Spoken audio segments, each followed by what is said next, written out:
தாமரை சின்னத்தை வந்து எல்லா இடத்துக்கும் கொண்டு போறதுக்கு இந்த தேர்தலை வாய்ப்பா பயன்படுத்துறாங்க. இப்போ தாமரை சின்னத்துல ஒரு 50 தொகுதியாவது நிற்கணும் அப்படிங்கிற ஒரு இலக்கு தெரியுது. அப்போ இயல்பாக எடப்பாடியே போகும்போது அதிமுகவின் பொதுச் செயலாளராக போயிடுறாரு இல்லையா அவரு. அப்போ அது கொஞ்சம் அருவருக்க தகுந்ததாக தெரியுது. அதிமுக மண்டியிட்டது போல உணரப்படுகிறது. அது நல்லதும் இல்லை. அதிமுகவின் எதிர்காலத்துக்கு நல்லது இல்லை. இந்த மாநிலத்தோட அரசியல் எதிர்காலத்துக்கு நல்லது. படத்தின் கூட்ட காட்சிக்காக இப்படி செஞ்சாரு, வேணும்னே டிலே பண்ணாரு. நெட் ரிசல்ட் வந்து 41 பேர் இறந்து போயிட்டாங்க அப்படின்னா 41 பேர் இறந்ததுக்கு முதல் பொறுப்பு விஜய் அப்படி ஆயிரும். இந்த இடம் தான் இது சிக்கலான இடம். தேர்தல் ஆணையத்துக்கு படத்தை திரையிட்டு காட்டினதாக ஒரு எனக்கு தெரியவே இல்லைங்க, அப்படி ஞாபகமே இல்லை. அதாவது அது வந்து தவறான முன்னுதாரணம் ஆயிரும். அப்போ மனைவியின் சொத்தை சேர்க்கணும்னா மனைவிக்கு எங்கெங்க சொத்து இருக்குன்னு, உதாரணமா லண்டன்ல இருக்கலாம், தெரியாது. அப்போ அந்த இடத்த அவர் ஃபில்அப் பண்ணாமட்டாலோ இல்லை தவறுகள் வந்தாலோ வேட்புமனு வந்து அப்ஜெக்ட் பண்ணுவாங்க, எதிரணி அப்ஜெக்ட் பண்ணுவோம். அப்படின்னா இவர் வந்து என்ன காட்டணும்னா மனைவியை நான் இத்தனை வருஷமா பிரிந்து வாழ்றேன்னு காட்டணும். அதுவும் திருப்பி பொலிட்டிக்கலா டிராபேக்கை தான் அமையும். 6 வருஷமா நான் பிரிஞ்சு வாழ்றேன், எனக்கு அவங்க சொத்தை பத்தியே தெரியாதுன்னு அப்படியான ஒரு கமிட்மெண்ட் அதில் கொடுக்கணும். தப்பான சொத்து விவரம் கொடுத்தா வேட்புமனு நிராகரிக்கிற வாய்ப்பு வந்துடும். இன்ஸ்டன்ட் சிஎம்னு சொன்னாங்க பார்த்தீங்களா விஜய், அவர் இன்ஸ்டா சிஎம்மா தான் இருக்காரு, இன்ஸ்டாகிராம்ல சிஎம்மா இருக்காரு. வாஸ்தவமாவே போக போக அதுவும் போயிடும் போல இருக்கு. நிறைய நீங்கள் சோசியல் மீடியா எடுத்து பாருங்களேன், அவரை பற்றிய அந்த பாசிட்டிவ் செய்திகள்லாம் குறைஞ்சிக்கிட்டே வருது. விஜயாரை வியந்து பாராட்டுறதுல எனக்கு ஆட்சேபனை, ஒரு பெரிய ஆச்சரியம் இல்லை. கிட்டத்தட்ட 2 பேர் டைப்பும் ஒரே மாதிரி தான் இருக்குங்க. ஆனால் இது வந்து நிச்சயமா எடப்பாடி பழனிசாமிக்கு பிடிக்காது. செம்மலையே கொஞ்சம் டிஜெக்டடாக தாங்க இருக்காரு, அதிமுக டிஜெக்டடாக தான் இருக்காரு. ஒப்பீனியன் தமிழ் பார்வையாளர் அனைவருக்கும் வணக்கம். இன்றைய நேர்காணலில் நம்மோடு இணைந்திருப்பவர் மூத்த பத்திரிகையாளர் திரு தராசுசாமி அவர்கள். சார் வணக்கம். வணக்கம் யாசர். சார், தமிழ்நாடு தேர்தல் தேதி அறிவிச்சதிலிருந்தே ஒரு பரபரப்பான சூழல். திமுக பொறுத்த வரைக்கும் 4 நாட்களாக நேர்காணலை வந்து தொடர்ச்சியாக நடத்திட்டு வர்றாங்க. அதிமுகவை பொறுத்த வரைக்கும் அதனுடைய கட்சி தலைவர்கள் அத்தனை பேருமே டெல்லிக்கு போவது என்பது மிகப்பெரிய புதிதாக பார்க்கப்படுது. 3 மாதத்தில் 3 முறை எடப்பாடி பழனிசாமி அவர்கள் டெல்லிக்கு போயிருக்கிறார் அப்படின்றத சொல்றாங்க. நேற்றைக்கு கூட அமித்ஷா அவர்களை பார்ப்பதற்காக டெல்லிக்கு போகிறார். 2 மணி நேரம் காத்திருக்கு பின்பு நடு இரவில் தான் அந்த சந்திப்பு என்பது சாத்தியமாகிறது. அவர் சந்தித்த பின்பு இன்றைக்கு அன்புமணி ராமதாஸ் போகிறார். அதே போல டிடிவி தினகரன் போகிறார். முதலமைச்சர் கூட ஒரு காட்டமான பதிலடி கொடுத்திருக்கிறார். ஒரு தேர்தல்ல நிற்பதற்கு, தேர்தல் தொகுதி பங்கீடுக்கே டெல்லியை சார்ந்து நிக்கிறீங்கன்னா உங்ககிட்ட தமிழ்நாடு கொடுத்தா அவ்வளவுதான், இதனாலதான் நான் தமிழ்நாடு விசஸ் டெல்லின்னு சொல்றேன் அப்படின்னு சொல்லிட்டு ஒரு விமர்சனத்தை வைத்திருக்கிறார். நீங்க எப்படி பார்க்கறீங்க சம்பவம்? முதலமைச்சரோட நேரேட்டிவுக்கு இவங்களும் சேர்ந்து பிளே பண்றாங்க. அடிப்படையில இந்த தொகுதி பங்கீடு, எத்தனையோ தொகுதி பங்கீடுகள் நான் பார்த்திருக்கிறேன். சொல்லப்போனால் 71 இருந்து வைங்களேன் கூட்டணி யுகம், 62லயே கூட்டணி யுகம் பிறந்துருச்சு. சரியான கூட்டணின்னு சொல்ல முடியாது. 67ல முழு கூட்டணி யுகம். 67 எனக்கு காலேஜ் டேஸ். 71 நான் தேர்தல் பணி அப்படியெல்லாம் பார்த்த ஒரு காலகட்டம் கூட்டணி யுகம் தான். இந்திரா காந்தி அம்மா பிரைம் மினிஸ்டர், கலைஞர் இங்க வந்து சிஎம். 9 சீட்டு தான் இந்திரா காந்தி அம்மாவுக்கு, 9 சீட்டு. மக்களவையும் மாநில சட்டமன்றம் சேர்ந்து வந்த தேர்தல் 9 சீட்டு மக்களவையில், மாநில சட்டமன்றத்தில் 0 சீட்டு, நோ சீட். அது பெரிய அளவுக்கு நெகோசியேட் பண்ணாங்க. கலைஞர் ரொம்ப ஸ்ட்ராங்கா இருந்தாரு. அவங்க தான் வந்து இங்க கையெழுத்து போட்டாங்க. அதாவது தலைவர்கள் டெல்லிக்கு போறது அதுதான் வந்து சிக்கலா தெரியுது. இப்ப தலைவர்கள் சார்பாக யாராவது போவாங்க, தேசிய கட்சியோட பேசுறதுக்கு யாராவது போதான் செய்யணுங்க. இப்போ திமுக சார்பா திருமதி கனிமொழி அவர்கள் போனார்கள், அது சரிதான். ஆனா இப்ப என்ன இருக்குன்னா பிஜேபி கூட்டணியில அதிமுக இருக்கு, அப்படிதான் இது ஆகுது. காலையில டிடிவி கொடுத்த பேட்டியில கூட, அவர் போறது டெல்லி போறதுக்கு முன்னாடி கொடுத்த பேட்டியில கூட அப்படிதான் சொல்றாரு அவரு. அப்ப பிஜேபி கூட்டணியில அதிமுக இருக்கு, பிஜேபி கூட்டணியில அமமுக இருக்கு, பிஜேபி கூட்டணியில வந்து பிற சிறிய கட்சிகள் இருக்கு. அவங்க அநேகமா தாமரை சின்னத்துல தான் போட்டி போடுவாங்க போல தெரியுது. அப்போ எடப்பாடி பழனிசாமியும் அந்த ஜோதியில கலந்து அவரும் டெல்லிக்கு போறாரு, தொகுதி உடன்பாடு. அப்போ பாமக வந்து நேர எடப்பாடி பழனிசாமியோட தானே பேசிட்டு இருந்தாங்க. அன்புமணிக்கு ராஜ்யசபா சீட்டு கொடுத்ததுங்கிறது எடப்பாடி பழனிசாமி. இப்ப அவரும் டெல்லிக்கு போறாரு. அப்போ வந்து ஒட்டுமொத்தமா டெல்லி தான் முடிவு செய்யுது, அப்படித்தான் தோணுது. அது அதிமுகவுக்கு பலவீனங்க. சரி, எம்ஜிஆர் காலத்திலயும் சரி, ஜெயலலிதா காலத்திலயும் சரி, எல்லாரும் இங்க வந்து கையெழுத்து போடுவாங்க, இங்கதான் பேச்சுவார்த்தை நடக்கும். அதுக்கு முன்பாக யாராவது போயிருப்பாங்க. தலைவர்கள் அவங்களுக்கு கீழே இருக்கிற ரொம்ப நம்பிக்கைக்குரியவர்களை கூட்டணி பேச்சுவார்த்தைக்கு அனுப்புவாங்க. பட் இங்க வரணும். அப்ப இங்க வந்து கையெழுத்து போடுவாங்களா அது வேற தெரியல. பேக்கேஜ் சிஸ்டம் மாதிரி பிஜேபியோட சில கட்சிகள் பேசுது, அதிமுகவோட சில கட்சிகள் பேசுது. அது வந்து ஒரு குழப்படியான விஷயம். தாமரை சின்னத்தை வந்து எல்லா இடத்துக்கும் கொண்டு போறதுக்கு இந்த தேர்தலை வாய்ப்பா பயன்படுத்துறாங்க. தாமரை சின்னத்துல ஒரு 50 தொகுதியாவது நிற்கணும் அப்படிங்கிற ஒரு இலக்கு தெரியுது. 50 தொகுதினா 234 தொகுதியில் அது பெரிய பெர்சன்டேஜ் வரும். அப்ப தாமரைக்கான பெர்சன்டேஜ் கூட்டி காட்டும் கடைசியில. அதிமுகவுக்கு அது ஆபத்து தான். ஏன்னா அடுத்த தேர்தல்கள் எல்லாம் அதை காட்டி ஓட்டு கேட்பாங்க, சீட்டு கேட்பாங்க. ஏன் இந்த முடிவு எடுத்து இப்படி போறாங்கன்னு எனக்கு தெரியல. இது வந்து கட்சிக்கு ஒரு அவமானமாக தான் கருதப்படும். கட்சி அதிமுகவில் இருக்கிற கீழ்மட்டத்தில் இருக்கிறவங்க அதை விரும்பவே இல்லை.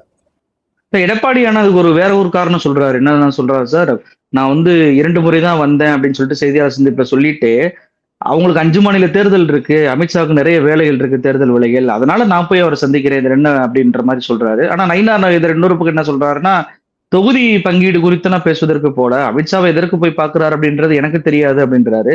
பியூஷ் கோயலை வந்து தொகுதி பங்கீடுக்கு நிர்ணயம் பண்ணிட்டாங்க பாஜக. அவரோடு பேசாம ஏன் அமித்ஷாவை போய் சந்திக்கணும், அமித்ஷாவுக்கு வேலை இருக்கு, அதெல்லாம் நான் ஏன் போகணும் அப்படின்ற ஸ்டேட்மெண்ட்லாம் எப்படி புரிஞ்சுக்கிறேன்? அதனாலதான் நான் 71 உதாரணம் சொன்னேன். மக்களவை தேர்தலும் சட்டமன்ற தேர்தலும் ஒன்னா வந்தது இல்ல. அது 77ங்க. 77 மக்களவை தேர்தல் மார்ச் மாசம், சட்டமன்ற தேர்தல் கொஞ்சம் தள்ளி மே மாசம் இல்ல ஜூன் மாதம் முதல் வாரம். அதாவது ரெண்டும் ஒன்னா வரணும்.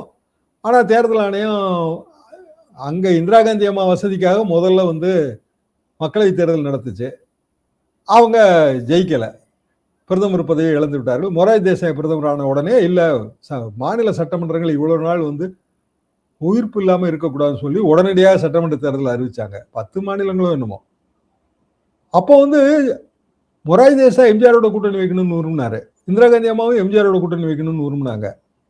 ஆனா கூட்டணி அமையல, நாலனையும் தனித்தனி தான் நின்றுச்சு. அப்போ வந்து யாரும் யாரோடையும் வந்து பேசல, அதனால பெரிய விகல்பமா அது தெரியல.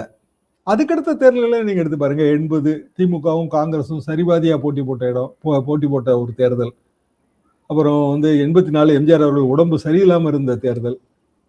அதிமுக திமுக கூட்டணி எப்போதுமே இங்க தாங்க வருவாங்க. இப்போ திமுக கூட்டணியில உடன்பாடு கையெழுத்தாகும் போது கடைசியா அதாவது சண்டை வருங்க, கூடுதல் தொகுதி கேட்பாங்க, இழுத்தடிக்கும், அதெல்லாம் சரிதான். ஆனா கடைசியாக வந்து பேசி 5 தொகுதி 6 ஆக்குறதோ இல்லைன்னா 5 தொகுதி 4 ஆக்குறதோ எல்லாமே மாநில தலைமைக்கு தான் முடிவு எடுக்கணும். என்ன காரணம்னா தேசிய கட்சிகளுக்கு இவ்வளவு இடம் தமிழ்நாடு கொடுக்கறது இல்லை.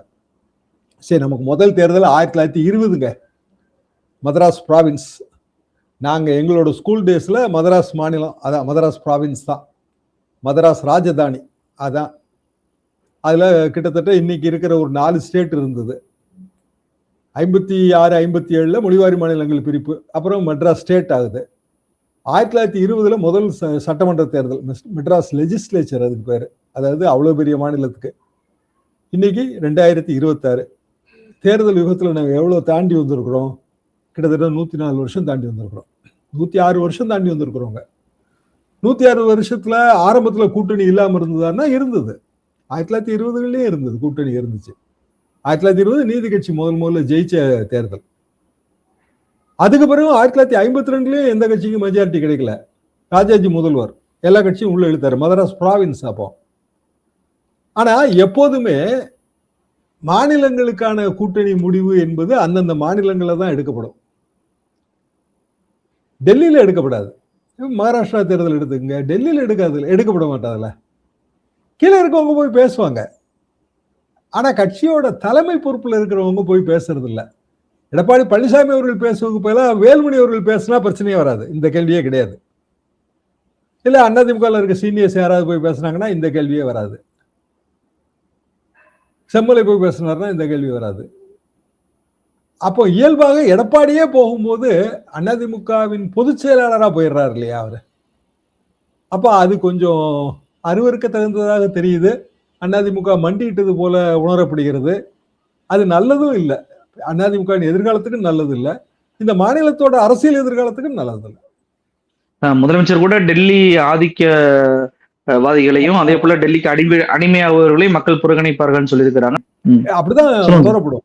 என்ன காரணம்னா இங்க தேசிய கட்சிகளுக்கு எதிரான ஒரு ஓட்டு வங்கி அது கிட்டத்தட்ட 1957 இருந்து பில்டப் ஆகி 67 அது திராவிட ஓட்டு வங்கியா மாறி 72 அந்த ஓட்டு வங்கி அதிமுக திமுகன்னு பிரிந்தாலும் ஒட்டுமொத்த ஓட்டு வங்கியும் அந்த தேசிய அரசியலோட டாமினேஷன் நம்ம எதிர்த்து தான் வந்திருக்கிறோம்.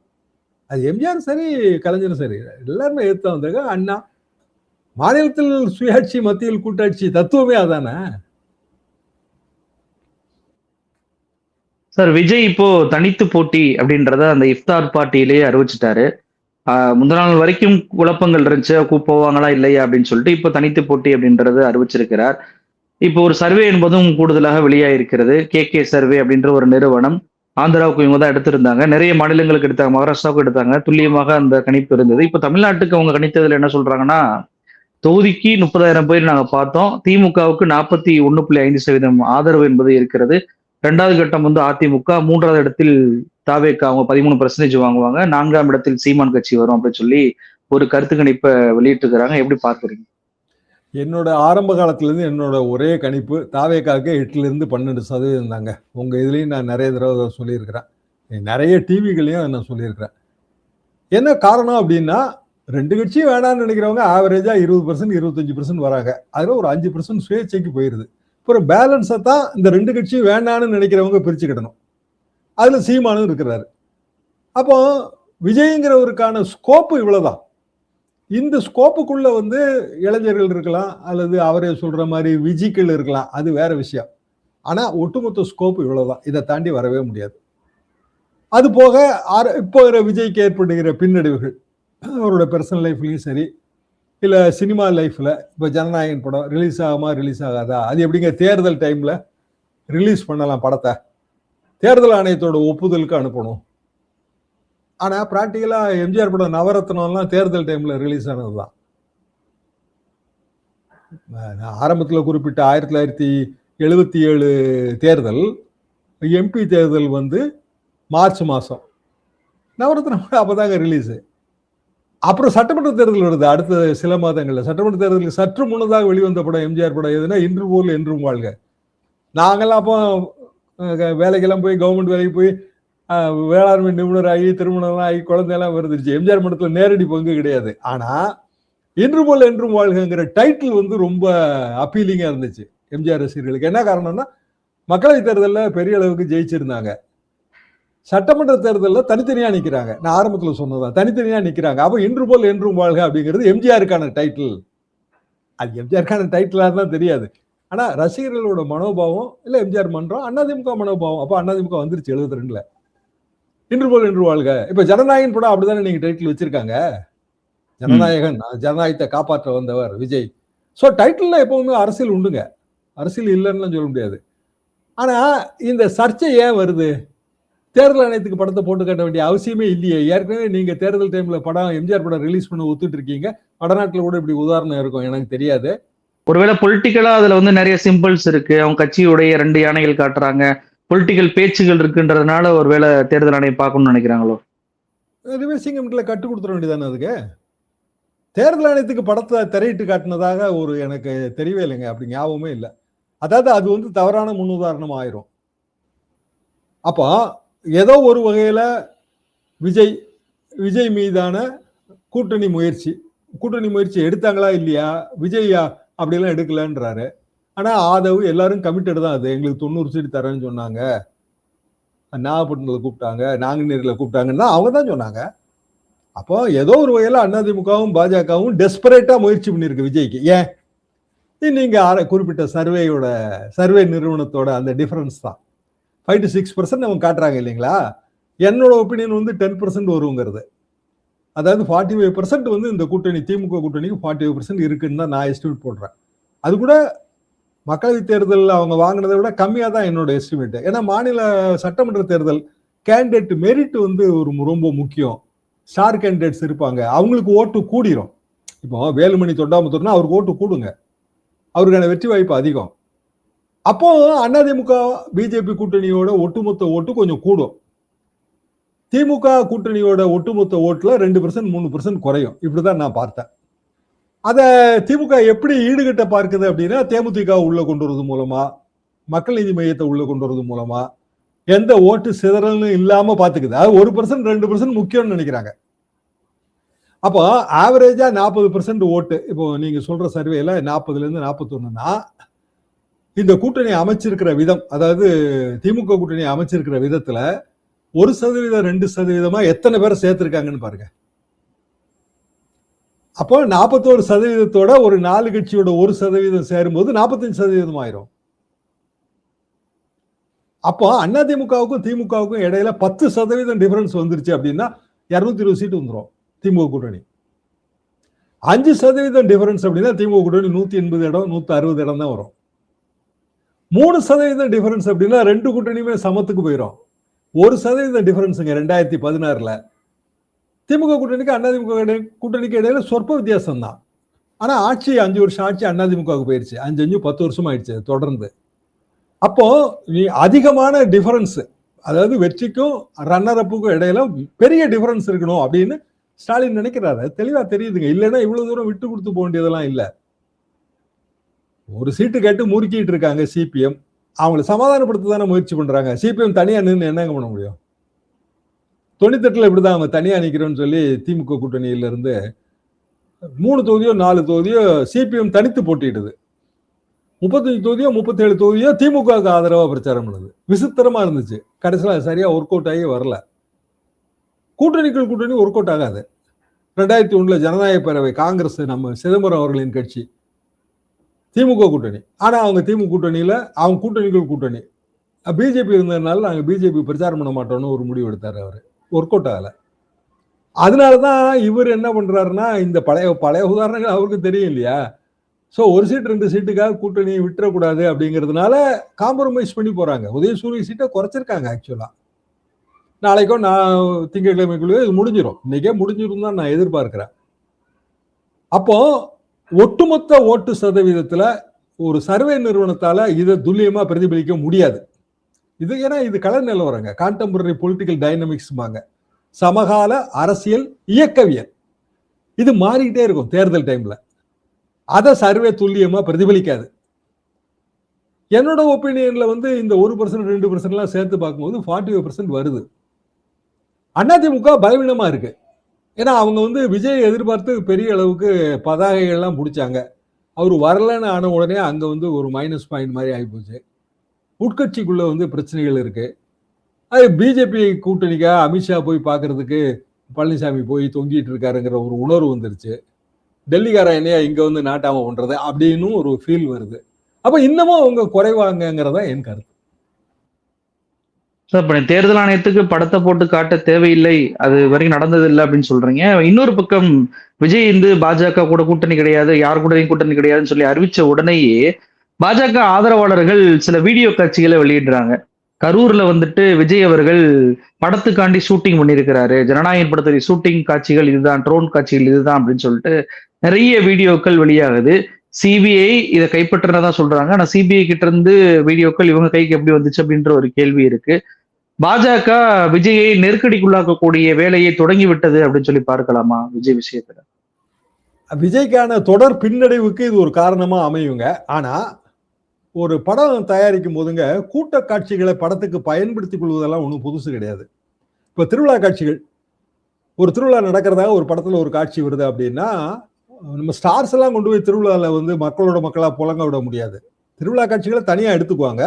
அதுபோல இன்னைக்கு டெக்னாலஜி ரொம்ப முன்னேறி இருக்கிறதுனால ஸ்டார்ஸ் யாரோ அவங்களோட காட்சிகளை தனியா எடுத்து இணைச்சிருவாங்க. இதெல்லாம் ரொம்ப ஈஸி தான். இன்னைக்கு நாங்க எங்க காலத்திலே ஊமை ஜனங்கள்னு ஒரு படங்க, அதுல கடைசியில ஒரு பெரிய ஊர்வலம் நடக்கும். அந்த ஊர்வலம் இடதுசாரி ஊர்வலம். அதுல அது பாக்கியராஜ் ஸ்டாரிங் பிக்சருங்க. அதுல மெயின் ஸ்டார்ஸ் இருக்கிற மாதிரி காட்சி. அப்போ ஊர்வலம் கோயம்புத்தூர்ல எங்க நடந்துங்க, பெரிய அளவுக்கான ஊர்வலம், இடதுசாரி ஊர்வலம். அதை தனியா ஷூட் பண்ணி இதை தனியா ஷூட் பண்ணி ரெண்டையும் இணைச்சோம். டெக்னாலஜியே இல்லாத காலகட்டத்திலே படம் பார்த்தீங்கன்னா அந்த ஊர்வலத்துல பங்கெடுத்த மாதிரி தான் இருக்கும். அப்படியான ஒரு முயற்சியை விஜய் எடுத்திருப்பாரு. ஏன்னா அவங்க ஏற்கனவே அது திருச்சியில இருந்தே அவங்க அந்த காட்சிகள் இருக்கு, அதாவது கூட்ட காட்சிகளை எடுத்து வச்சிருக்காங்க. எந்த இடத்துல இதுல பிரச்சனை வரும்னா, கூட்டம் சேர்றதுக்காக வேணும்னே டிலே பண்ணி கரூருக்கு வந்தாரு. இது அவர் படத்துக்காக ஒரு படத்தின் கூட்ட காட்சிக்காக இப்படி செஞ்சாரு, வேணும்னே டிலே பண்ணாரு நெட் ரிசல்ட் வந்து 41 பேர் இறந்து போயிட்டாங்க அப்படின்னா 41 பேர் இறந்ததுக்கு முதல் பொறுப்பு விஜய் அப்படி ஆயிரும். இந்த இடம் தான் இது சிக்கலான இடம்.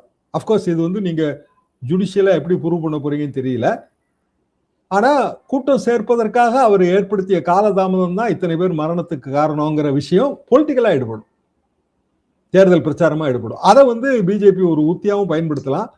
சிபிஐட்ட இருந்து லீக் ஆகட்டாலுமே இந்த காட்சிகள் ஏற்கனவே இருக்குன்னு தான் சொல்றாங்க. இந்த கூட்ட காட்சிகள்ல அவங்க பெரிய பெரிய கேமராக்களை வச்சு ஷூட் பண்ண இது இருக்குன்னு தான் சொல்றாங்க. அது தேர்தல் நேரத்துல சிபிஐ சார்ஜ் ஷீட்ல வந்து விஜயை சேர்த்தாங்க அப்படின்னா ஏற்கனவே அவருடைய மனைவியுடைய விவகாரத்து மூலமே தேர்தலுக்கு 3 நாட்களுக்கு முன்பு வருகிறது வழக்கு.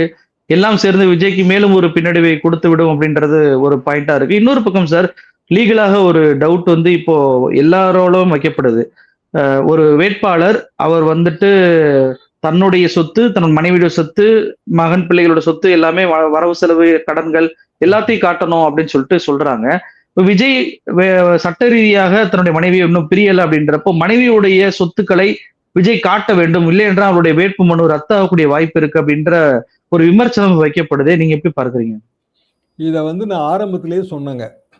ஒரு குறைந்தபட்சம் ஒரு 3 வாரத்துக்கு முன்னாடியே வேட்பு மனு நிரப்புறதுலே இதுல ப்ராப்ளம் இருக்கு. என்ன காரணம்னா, அந்த ப்ராப்பர்ட்டி ஆஃப் ஸ்பௌஸ், அப்போ மனைவியின் சொத்தை சேர்க்கணும்னா மனைவிக்கு எங்கெங்க சொத்து இருக்குன்னு, இப்போ உதாரணமா லண்டன்ல இருக்கலாம், தெரியாது. அப்போ அந்த இடத்த அவர் ஃபில்அப் பண்ணா விட்டாலோ இல்ல தவறுகள் வந்தாலோ வேட்புமனு வந்து அப்ஜெக்ட் பண்ணுவாங்க, எதிரணி அப்ஜெக்ட் பண்ணும். அப்படின்னா இவர் வந்து என்ன காட்டணும்னா, மனைவியை நான் இத்தனை வருஷமா பிரிந்து வாழ்றேன்னு காட்டணும். அதுவும் திருப்பி பொலிட்டிக்கலா டிராபேக்கா தான் அமையும். 6 வருஷமா நான் பிரிஞ்சு வாழ்றேன், எனக்கு அவங்க சொத்தை பத்தியே தெரியாதுன்னு அப்படியான ஒரு கமிட்மெண்ட் அதுல கொடுக்கணும். தப்பான சொத்து விவரம் கொடுத்தா வேட்புமனு நிராகரிக்கிற வாய்ப்பு வந்துடும். அது நான் ஏற்கனவே சொன்னேங்க, ஒரு 4 வீக்ஸ் இல்லைன்னா 5 வீக்ஸ் பேக்கே இதை நான் சொன்னேன். அது பிராக்டிக்கல் சிக்கல், விஜய்க்கு இருக்கிற பிராக்டிக்கல் சிக்கல். அதாவது இப்படி போனாலும் இடிக்கும், அப்படி போனாலும் இடிக்கும். அப்போ அவரை பொறுத்த வரைக்கும் அவர் வந்து தொடர் பின்னடைவில் தான் இருக்கிறாரு. 8லேருந்து 12% நான் சொல்றது குறைமோன்னு கூட எனக்கு இப்போ சந்தேகம் வருது. ஏன்னா அவரோட தீவிரமான பெரிய அளவுக்கு அவரோட ஆதரவாளர்களாக இருந்த இந்த ஜென்சி குரூப்ல என்னிடம் பேசுபவர்கள் முதல்ல பயங்கரமா ஆர்கியூ பண்ணுவாங்க. நீங்க என்ன 8லேருந்து 12% தான் சொல்றீங்க, விஜய்க்கு எவ்வளவு ஆதரவு இருக்கு தெரியுமா, அப்படி இப்படின்னு ரொம்ப ஆர்கியூ பண்ணுவாங்க. பெண்களும் சரி ஆண்களும் சரி, ஒரு 20 வயசு 22 வயசு இப்படியானவங்க. இப்ப வந்து அவங்க கிட்ட கேட்டா, இல்லைங்க முன்னாடி இருந்தது ஜனநாயகனுக்கு டிக்கெட் வேணும்னு ஒத்த காலில் நின்றுட்டு இருந்தாங்க. நான் கூட ஒரு டிவியில் அதை விளையாட்டா கூட சொல்லியிருக்கேன், எனக்கு ஜனநாயகனுக்கு 4 டிக்கெட் வேணுங்க அப்படின்னு. இப்போ அந்த ஆர்வமே போயிருச்சு அவங்க கிட்ட.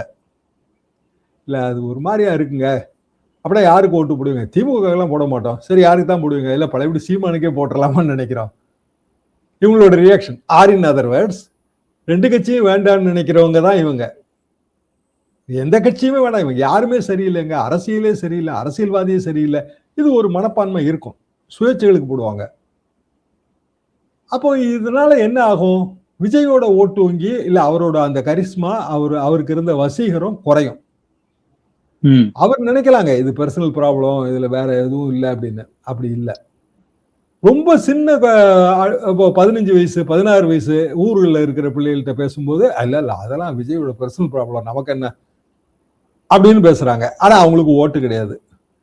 ஓட்டரா இருக்கிற 20 வயசு 25 வயசு உலகம் தெரிஞ்சவங்க இல்லையா அவங்க, இவங்களுக்கு அது வந்து இல்ல அந்த விஜயோட ஒய்ஃப் தான் அவரோட இவ்வளவு முன்னேற்றத்துக்கு காரணம் அப்படி சொல்றாங்க.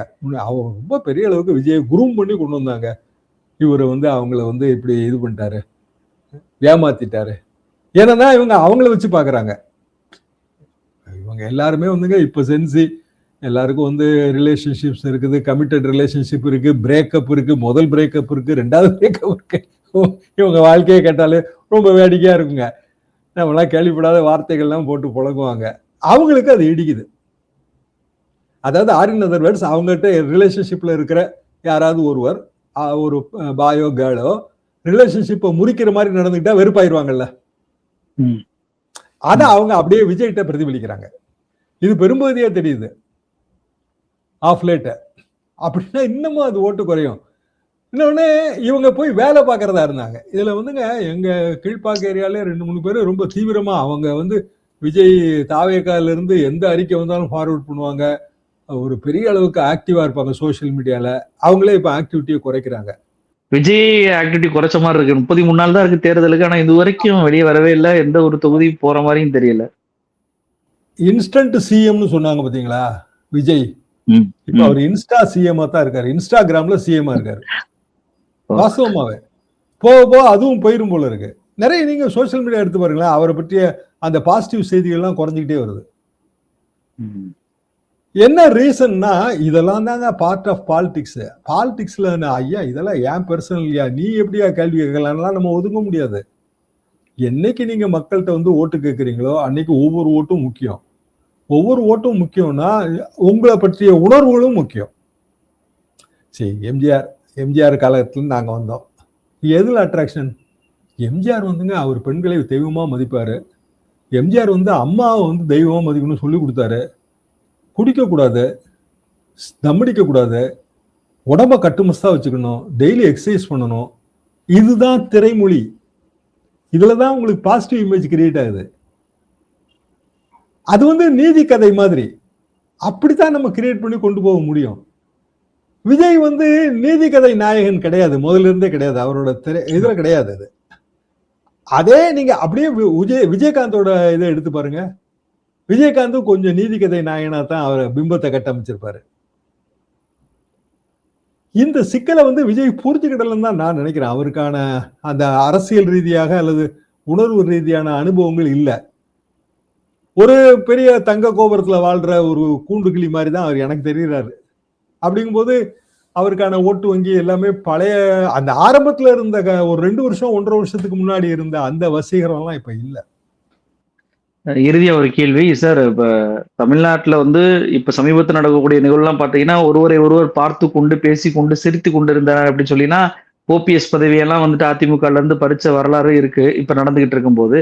இப்போ பிபிசியில ஒரு சம்பவம் என்னன்னா, செம்மலை அவர்கள் அதிமுகவுடைய முன்னாள் அமைச்சர் திமுகவுடைய அமைச்சராக இருக்கக்கூடிய பிடிஆர் அவர்களை பார்த்து, நான் எப்படி பொலிட்டிக்கலா அண்ணாவுடைய பேச்சை ஈர்த்து வந்தனோ, நான் எப்படி இருக்க அமைச்சராக இருக்கணும்னு நினைக்கணும், அது மாதிரி இவர் இருக்கிறார், இவர் எனக்கு ரோல் மாடலாகவே இருக்கிறார், right man in wrong party அப்படின்னு சொல்றாரு. பிடிஆர் அவர்களுமே அதுக்கு அவருடைய கருத்து அப்படின்னு சொல்லிட்டு அவருமே செம்மலையை புகழக்கூடிய ஒரு விஷயம் நடக்கிறது. எப்படி பார்க்குறீங்க இந்த சம்பவத்தை? பியூசி டேஸ்ல செம்மலை எனக்கு காலேஜ் மேட்டு, ரொம்ப சீனியர். திமுகலையும் இருந்தால் அதிமுக சீனியர். எம்ஜிஆரே எழுத்து கூட சுயேட்சையாக களங்கண்டு ஜெயிச்சு திருப்பி அதிமுகவுக்கு ரிட்டர்ன் ஆனவர். அவரோட பண்பு நலன்களே ரொம்ப போற்றக்கூடிய பண்பு நலன்கள் தான். பிடிஆரை வியந்து பாராட்டுறதுல எனக்கு ஆட்சேபம் ஒரு பெரிய ஆச்சரியம் இல்லை. கிட்டத்தட்ட 2 பேர் டைப்பும் ஒரே மாதிரி தான் இருக்குங்க. ஆனால் இது வந்து நிச்சயமா எடப்பாடி பழனிசாமிக்கு பிடிக்காது. செம்மலையே கொஞ்சம் டிஜெக்டடாக தாங்க இருக்காரு. அதிமுகவில் டிஜெக்டடாக தான் இருக்காரு. அவரே திமுகவுக்கு போவார்னு சொல்லி நிறைய செய்திகள் வந்துச்சு. ஒன்றும் மறுக்கவும் இல்லை, ஆமான்னு சொல்லவும் இல்லை. ஆனால் டிஜெக்டட். மேஜர் ரீசன் என்னன்னா, அவருக்கான எம்பி பதவிங்கிறது ஒரு 3 தடவையா வந்து தரேன்னு சொல்லி அப்படியே விட்டாங்க. இன்னும் ரொம்ப இதாக சொல்லப்போனா செம்மலை வந்து இபிஎஸ்க்கு போட்டியாளராக இருந்தார். ஆனாலும் அவர் இபிஎஸ் தலைமையை வந்து ஏற்றுக்கிட்டாரு. அப்போ கட்சியில் நம்ம சீனியாரிட்டிக்கு எந்த மரியாதையும் இல்லை. அதாவது எம்ஜிஆர் காலத்து சீனியர்களை எடப்பாடி மதிக்கிறது இல்லை அப்படிங்கிறதுக்கு செம்மலையெல்லாம் ஒரு உதாரணம் ஆயிருது.